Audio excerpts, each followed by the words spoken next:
A few nights ago, I wanted to image the Leo triplet, which is a beautiful target, a set of three beautiful galaxies, and I wanted to see what was possible with my Hyperstar C6 together with an IDAS GNB filter from my Tokyo rooftop balcony. And because the weather forecast was not so great for the following nights, I decided to make the most of the full night to get as much exposure time as I could with 60-second exposures. And so I set up my sequence in N.I.N.A, I pressed the start button, everything went without a hitch, I saw the first exposures come in, and I went to bed. The following morning, when I looked at the results, the mount was perfectly parked, no problem there, but all of the files, all of the images that I looked at, they were just stars trailing, not even oblong stars, just star trails, nothing else. So something had gone terribly wrong.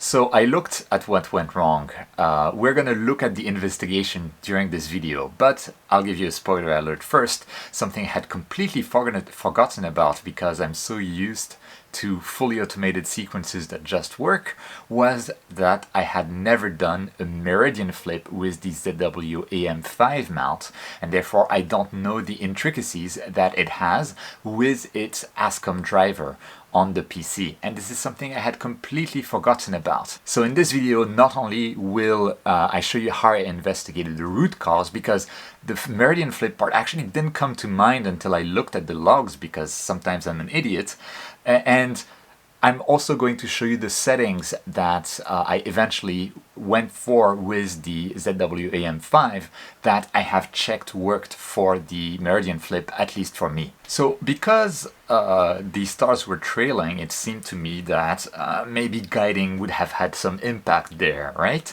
So I opened up the guide logs with PhD2 Log Viewer, a free utility that is available.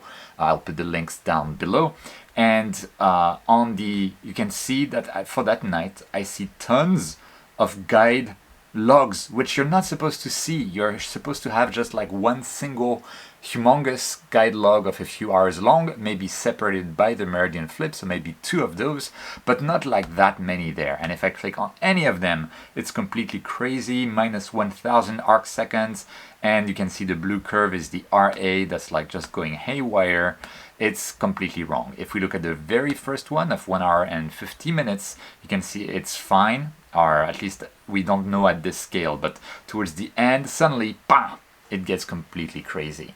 So yeah, we can see that around 11, 38, 36, 34, things started to get wonky. And so of course my next step was to look at the logs, and there are two logs that I could look at. There was the N.I.N.A log, and there was also the ZWO AM5 log. To access the N.I.N.A log, you can go to your options, general, and under here there's the log level, which I personally set to info. If you click on this button, it will open the directory with the logs of N.I.N.A. And opening the file for the night, this is what we see. It gives us some idea of what's happening, and what I did is I searched for Meridian Flip, and the result that came up is this, like at 11:35 p.m. Meridian Flip, telescope is not tracking, skip flip evaluation. So N.I.N.A isn't even going to consider doing a flip because the telescope is not tracking. Oh wait, the telescope is not tracking? Let's have a look at the ZWO AM5 logs, see what's happening there. To get to those on PC, you can open the ASI mount kind of hub or ASCOM hub there, and under the advanced tab there is the open log button here that will open the ASCOM logs. Now it's very interesting because the ASI mount logs are huge. If I look at the night in question, which was this one, the ASI mount log is like 700 megabytes. So I hope there is some log cleanup that is done from time to time, because otherwise that will take up a significant chunk of space. But using this log, well, it was too large for me to look on my imaging PC, so I had to move it to my normal computer to have a look. And again, searching for Meridian Flip gave me this. It might hit the tripod legs at around 11:34 p.m. after Meridian Flip, so tracking has been stopped. So obviously we're having a conflict between when N.I.N.A wants to do the Meridian Flip and how long the ZWO AM5 allows itself to track past the meridian. And for the latter, I actually had no idea because I am so used to being able to set up meridian limits where I can tell the telescope, oh, you can go ahead and track like 10 degrees past the meridian because my scope isn't going to hit the tripod, no worries whatsoever, right? And if I look at another like ASCOM control kind of software, Green Swamp server, which I used with my Skywatcher mounts, you can see that in the settings we have exactly that, like the meridian limit in degrees, which is how far past the meridian we allow the mount to track without, and it's like we as the operators who decide that based on what we know about the physical aspect of our scope and how much we can actually track past to not hit the tripod legs. But if I go to the ASI mount software and I go to the advanced tab, there is no such setting anywhere. And so I had no idea how long past the meridian the AM5 would actually keep tracking. Now I searched online and I saw that it will stop tracking, at least according to a forum post, 4 minutes after meridian, which is not a lot of margin. And I further saw that that setting that I just showed you in the other piece of software for Skywatcher mounts, where you can put the meridian limits, that setting exists in the ASI Air, but not in the ASCOM driver yet. So I was like, oh no. So then it was very, very clear what happened. Because in N.I.N.A, my default settings for the Meridian Flip was to wait 10 minutes after the meridian, which is around, I think, 2.5 degrees of rotation of the mount. And then after those 10 minutes past the meridian, then we would do the Meridian Flip. And the reason for that is that it gives a bit more margin, because if you try to do the Meridian Flip before the mount realizes that it has crossed the meridian, you can tell the mount like, hey, can you go to this object again? And the mount is like, wait, I'm not past the meridian yet, I'm not moving from here. And it's only when the mount is past the meridian that it realizes, oh yeah, you want me to point there again, that's because I need to do a Meridian Flip.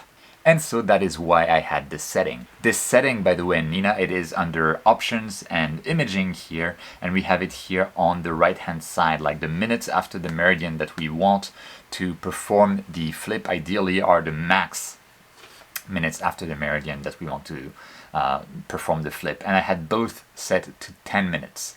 And now I have set each to just 1 minute, which is not a lot of margin, but it feels to me that it's like kind of like the safest way to do things. And I tested that during the daytime by pointing the ZWO AM5 to a target that was close to the meridian and then starting a fake sequence in N.I.N.A and see if the Meridian Flip would be accomplished, and it was. So those settings here, 1 minute or max 2 minutes after the meridian, work, which is good.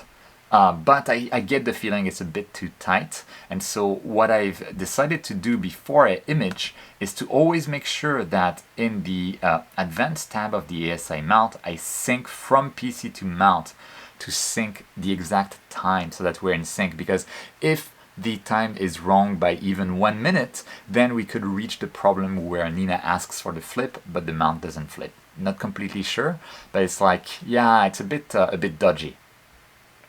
And so obviously, if the setting to actually to know how many minutes or how many degrees the mount is allowed to track past the meridian is available in the ASI Air, why is it not available in the ASCOM driver? And so I asked ZW directly, and they already replied to me that there is a beta version of the ASCOM driver together with a firmware update for the AM5 that's also in beta that is currently available.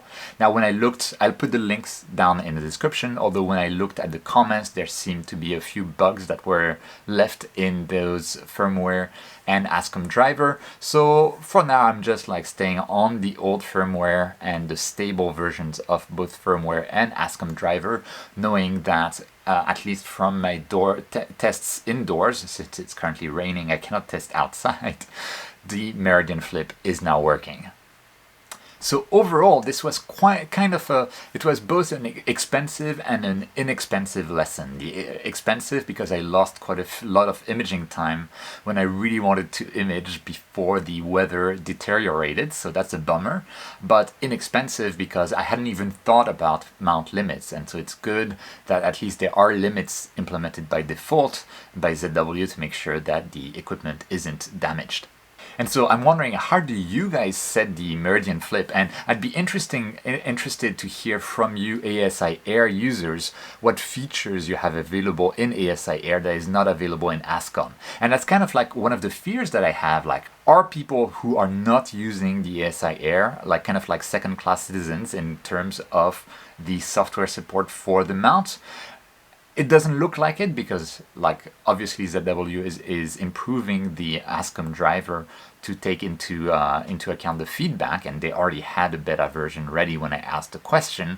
But it's kind of like something that I worry, because if I were ZW, I would concentrate on the ASI Air users first, right? And so, yeah, what about the standard PC users and the users who want to use other cameras than the ZW? That's a bit of something to keep in mind about this mount. I had quite a few comments when I posted videos about the AM5 that I should be using the ASI Air because that's how I would get the best performance out of the ZW AM5, but that's not how it's supposed to be. I should be able to get the same performance from a PC, especially since my main camera is not a ZW camera. So I cannot use the ASI Air. My guide camera also is not a ZW camera, so I cannot use the ASI Air. And if using the ASI Air is the best way or the preferred way to run the ZW AM5 mount, I think that's a problem. Now, obviously, it doesn't change the fact that the mount for now, it's really good. It's performing really well. Apparently the tripod is a bit of the weak point, especially with regards to wind, but it's a really impressive piece of kit that is easy to use for beginners and that is also powerful and precise enough for advanced photographers, at least from what I can see. It's just something that now I have to keep in mind. Anyway, again, please let me know down in the comments what you think of that and how you use your mount, your ZW AM5 with or without ASI Air, and what settings you have available in there. While you're on your way to the comments, you can leave a like or a dislike to the video, subscribe to the channel if you're new, in which case welcome, and if you want to support me even more and allow me to go full-time in the end on YouTube, then feel free to go and join my Patreon or join the channel as a member. It really helps me out, and thanks to you guys, this channel is possible. With that, thank you so much for watching. Don't forget whenever you can to look up at the stars, and I'll see you next time.